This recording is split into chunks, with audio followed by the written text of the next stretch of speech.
యో guys welcome to Bombay talkies. పొద్దున్నే బేవర్స్ గాళ్ళు ఎక్కువైపోయారు. ఈ రోజు మనం డిస్కస్ చేయబోయే మూవీ మత్తు వదలరా 2. మత్తు వదలరా పార్ట్ 1. ఈ సినిమా 2019 లో రిలీజ్ అయింది. ఈ సినిమా అయితే ఆడియన్స్ ని లిటరల్లీ సర్ప్రైజ్ చేసింది. ఈ సినిమాలో ఆడియన్స్ ని మెస్మరైజ్ చేసిన element screenplay, extraordinary screenplay, అది next level screenplay. Audience కి సీట్ ఎడ్జ్ థ్రిల్లింగ్ ఎక్స్పీరియన్స్ ఇచ్చిన మూవీ అది. ఈ పార్ట్ 1 లో బ్యాక్గ్రౌండ్ స్కోర్, దాని బ్యాక్గ్రౌండ్ స్కోర్ అనలేం, బ్యాక్గ్రౌండ్ సౌండ్, దాన్ని ఎక్కడో ఒకరు వింటూనే ఉంటాం మనం మూవీ చూడకపోయినా కూడా.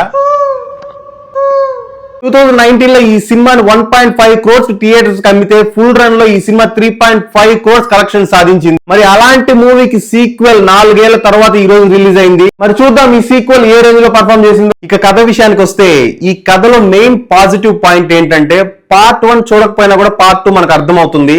రెండింటికి కనెక్షన్ ఉన్నప్పటికీ పార్ట్ 1 చూడకపోయినా కూడా మనకు పార్ట్ 2 అర్థమవుతుంది. ఇక పార్ట్ 2 లో హీరో అండ్ కమెడియన్ సత్య ఒక స్పెషల్ హీట్ టీమ్ లో ఏజెంట్. వాళ్ళకి వచ్చే కేసెస్ సాల్వ్ చేస్తూ ఉంటారు. అట్ ద సేమ్ టైం వాళ్ళ ఫైనాన్షియల్ క్రైసిస్ వల్ల ఫ్రస్ట్రేట్ అవుతూ ఉంటారు. ఆ టైంలో వాళ్ళకి ఒక థాట్ వస్తుంది, కిడ్నాపర్ కి ఇవ్వాల్సిన అమౌంట్ లో కొంచెం అమౌంట్ వీళ్ళు దొంగతనం చేసి, ఆయన దొంగతనం కాదు తస్కరించి పర్సన్ అయితే కాపాడాం కానీ కొంత అమౌంట్ పోయింది అని రిపోర్ట్ చేస్తూ ఉంటారు పైన అధికారులకి. కానీ వాళ్ళకు వచ్చిన ఈ థాట్ వాళ్ళని పెద్ద పెద్ద ప్రాబ్లమ్స్ లోకి నెట్టేస్తుంది. మరి ఆ ప్రాబ్లమ్స్ ఏంటి, ఆ ప్రాబ్లమ్స్ ని ఎవరు క్రియేట్ చేశారు, దీని వెనకాల ఉన్న అసలు విలన్ ఏంటి, ఇలాంటి వివరాలు తెలుసుకోవాలంటే మనం మూవీ చూడాల్సిందే. ఇక విశ్లేషణ విషయానికి వస్తే, సినిమా స్టార్టింగ్ 40 to 50 minutes సరదాగా సాగిపోతుంది.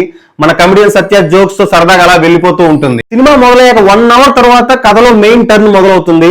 దాంతో ఫస్ట్ హాఫ్ కంప్లీట్ అవుతుంది. కథలో మలుపులు బానే ఉంటాయి, ఆడియన్స్ ని ఎంగేజ్ చేసేలానే ఉంటాయి, ఎక్కడ బోర్ కొట్టించవు. కానీ ఫస్ట్ పార్ట్ లో క్రియేట్ చేసిన థ్రిల్ అయితే ఇక్కడ క్రియేట్ చేయలేకపోయారనే చెప్పాలి. ఆడియన్స్ ని షాక్ చేసే మూమెంట్స్ గానీ, ఎక్సైట్ చేసే మూమెంట్స్ గానీ ఎక్కువ లేవనే చెప్పాలి ఈ పార్ట్ 2 లో. పార్ట్ 1 లో స్క్రీన్ ప్లే గానీ, ప్రెజెంటేషన్ గానీ నెక్స్ట్ లెవెల్, దానికి ఇంకా వేరే వర్డ్స్ లేవు. కానీ దాన్ని అయితే పార్ట్ 2 మ్యాచ్ చేయలేకపోయిందని చెప్పాలి. ఓవరాల్ మూవీ మనకు ఒక టైం పాస్ కామెడీ ఎంటర్టైనర్ లాగా అనిపిస్తుంది. కమెడియన్ సత్య అయితే ఈ మూవీలో హీరోని, డైరెక్టర్ ని అందరినీ డామినేట్ చేశాడు. సత్య వల్లే ఈ సినిమాని మనం కొంచెం ఎంజాయ్ చేయగలుగుతాం. ఈ మూవీలో కామెడీ కూడా సత్య మేనరిజం, సత్య డైలాగ్స్ వల్ల కామెడీ జనరేట్ అవుతుందా గానీ సీన్ బేస్డ్ కామెడీ అయితే లేదు. కామెడీ ఎప్పుడు ఒక సీన్ ద్వారా జనరేట్ అవ్వాలి. ఆ సీన్ కూడా మెయిన్ స్టోరీని జస్టిఫై చేసేలా ఉండాలి. అలా ఉన్నప్పుడు ఆడియన్స్ ఎక్కువ కనెక్ట్ అవుతారు కంటెంట్. ఈ మూవీలో సత్యాన్ని సెంటర్ చేసి కామెడీ జనరేట్ చేశారు. But it's okay. ఎక్కువ ఎక్స్పెక్ట్ చేసి ఈ సినిమాకి వెళ్తే మాత్రం డిసప్పాయింట్ అవుతారు. అలాంటి ఎక్స్పెక్టేషన్స్ ఏమీ లేకుండా ఫ్యామిలీతో సరదాగా ఎంజాయ్ చేయాలి, టైం పాస్ చేయాలనుకుంటే ఈ మూవీకి వెళ్ళొచ్చు. పార్ట్ 2 ఈజ్ ఓకే, ఎంటర్టైన్ చేస్తుంది. బట్